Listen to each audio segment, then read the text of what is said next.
का जो स्मरण है किसी भी पंथ विशेष में, क्या वास्तव में व्यक्ति उसको अपने भीतर में धारण करता है? यदि उसके भीतर में जब वो धारण होने लग जाता है तो वो स्वतः उसके व्यक्तित्व में दिखने लग जाता है। उसे कहना नहीं पड़ता, उसके व्यवहार में, उसके व्यक्तित्व में, हर चीज़ में वो परिलक्षित होता है। तो मुझे यही लग रहा था कि मृत्यु का मैंने विषय 1 डेढ़ महीने पहले कुछ शुरू किया था वीडियोज़ में कि मैं आपसे बात करूँगी इस बारे में। और ओशो ने तो मृत्यु को उत्सव बता दिया, लेकिन उसे किस संदर्भ में बताया ये अलग बात है। आप का चयन क्या है, बार-बार वहाँ पर आता है, अन्यथा तर्क तो हर जगह पर आता है। और तर्क को हमारे यहाँ पर तो मान्यता दी भी गई है। ये बात और है कि तर्क के नाम पर कुतर्क ही हो रहे होते हैं, क्योंकि जब वास्तविक तर्क शुरू होता है तो तर्क करने वाला या तो होता ही नहीं है या फिर उसके अस्तित्व को पूरी तरह से हटा देने का प्रयास होता है।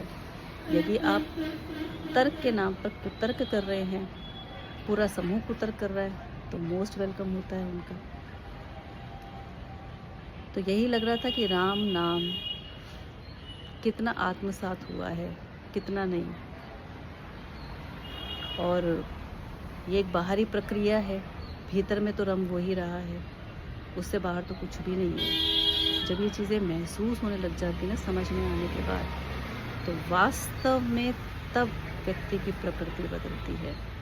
और जब वो प्रकृति बदलती है तो आसपास कह लीजिए कहीं पर भी वो व्यक्ति हो, अत्यधिक भीड़ उससे दूर भागती है। इसलिए कहते हैं कि सत्य तो सबको पसंद है, लेकिन सत्य की बात करना, सत्य में होना तो बहुत बड़ी बात है। सत्य के साथ खड़े होना बहुत मुश्किल नहीं, बड़ा ही दुर्लभ कार्य है आज के समय में तो ख़ास तौर पे। पीछे अब आरती भी शुरू हो गई है, मंदिर है हमारे यहाँ आसपास, तो सब नाम जाप में लगे हैं।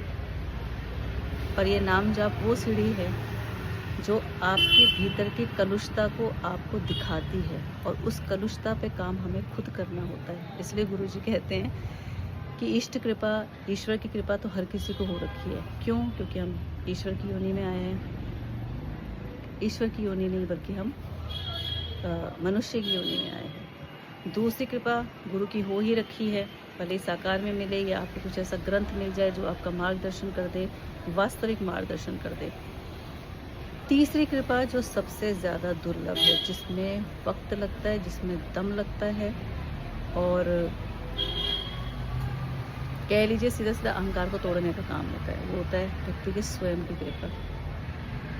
हम अपनी कृपा अगर अपने ऊपर करेंगे ना, तभी समझ में आएगा कि वास्तव में जीवन क्या है, सत्य क्या है, प्रेम क्या है। और जब ये चक्री चलती है तो समझ में आता है कि आपके साथ, जब हम कहते हैं ना परमात्मा है कि नहीं है, वो परमात्मा ही खड़ा होता है आपके साथ। वो दिखता नहीं है, परंतु वो पल पल आपको महसूस होता है, वही आपके साथ होता है और वही सबके साथ है। नमस्कार।